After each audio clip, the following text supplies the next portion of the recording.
There's two things that we want to check before we start a sale, before we put in any numbers, anything like that. The first of those is you want to check the auction status up here at the top. You can see here that it says bidding inactive. So over here it says internet bidding is suspended, bidding disabled on the bidder side. To fix that, all you're going to do is click activate bidding, and then it says bidding active, and at that point you'll be able to put in a lot number. You got to make sure that you have a lot number and the bidding active in before you ever start a sale. So to get the lot number in there, click go to lot, put in lot 801, which is the first lot of the sale for the day. Go to that lot, and then you've got lot 801, you've got bidding active, and it shows up over here that you can bid. The lot's up here in the corner. Everything looks good on the bidder side, just like that, because you've got the bidding active and you've got the lot number up here. So those are the first two things you want to check before you start the sale. At that point, you're ready to start the sale. So you can go ahead, put your ask price in here. Be sure to put in your cents as well, like we have been. At that point, once you put in those, then it shows up that they're ready to bid. So they can start bidding. You can bid like that. You can accept it, sell it to the floor. They can bid again or whatever. You can accept that bid. At that point, the internet bidder is a high bidder. Let's say that's the price that you're going to sell it at. So you click. So there's two things whenever you're going to sell an animal. You're going to click sold, and then it's going to ask you 202 question mark. And you've got to be sure to click that again, and that'll mark that lot is sold over here on the bidder side. You can see that it marks sold over here on your clerk end because it's got lot 801. It's got the sold check mark in here, lot 801, sold price 202, and then it'll have the sold 2, and that's the bidder's number. So, like I said, you got to make sure that you're clicking the sold and the number. That'll mark it as sold, and it'll show up on here, sold to you, to the bidder, so that they know that they've won the animal. So then, for another example, let's see, you go ahead and put in your asking price again with your cents, enter, ready to sell. It's going on, he's auctioning it off, all that kind of stuff. You're accepting floor bids, all that kind of thing. Bid there, accept it, and then let's say that you're going to sell to a floor bidder. Floor bidder's a little bit different, but not a ton.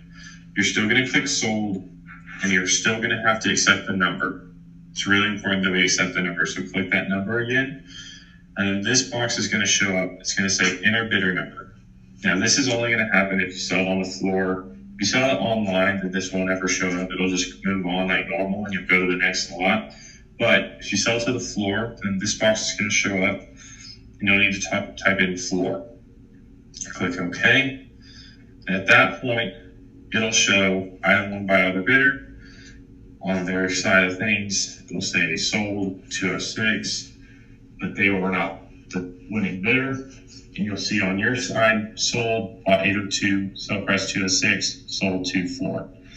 So, like I said, you always want to make sure that it says sold, check mark in that sold box, and then you've got the right lot number up there. At that point, you're good. You can go to the next lot, so lot 803A. So we're going to talk through what it looks like to sell an A and a B lot. So on this one, you put in your asking price, just like normal. You take bids, accept a bid, take another bid from the floor. They're the highest bidder, so let's say you take a bid from the floor, they bid again, you're going to accept that bid. At this point, this bidder is the highest bidder. Let's say you're ready to sell it, so you click sold, click the number, and at that point, once you click the number, it'll show up on their bidder UI. We had problems where I think we weren't clicking the number, and that's why it wasn't showing up on the bidder UI. So we got to make sure that we're clicking the sold question mark, the number question mark. At that point, it'll show up over here. They'll select whatever they want. Let's say they want both. They'll select it. And then this box will show up on your screen, and you will have to confirm that they get those two lots. So you'll go to confirm. At that point, it'll show up as sold, just like the other ones have. Sold, 803, A and B, 203, all execute on there. So, next lot is going to be lot 804A.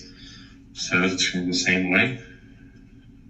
Put in your $2. Now let's say that you sell, that you ask there, they bid, accept, and then the floor bids. Let's say that you're going to sell it to the floor on this one. So you click sold, 203. And at that point, the enter bidder number is going to show up. Put in floor. Okay. And it'll show up like there's nothing to do. But what you're going to have to do is you're going to mark 1 and mark 2 if they want both, if they want to exercise the option. And it's going to have you do both of those. So if they only want 1, you're only going to mark the first one. But if they want both, then you're going to click both boxes. And that will mark them as sold to the floor at the sell price of 203. That sell price shows up weird, but it shows up good on here. And so we'll be good. Don't worry about that. It's just a bug in their system. So at that point, it's sold both lots to the floor.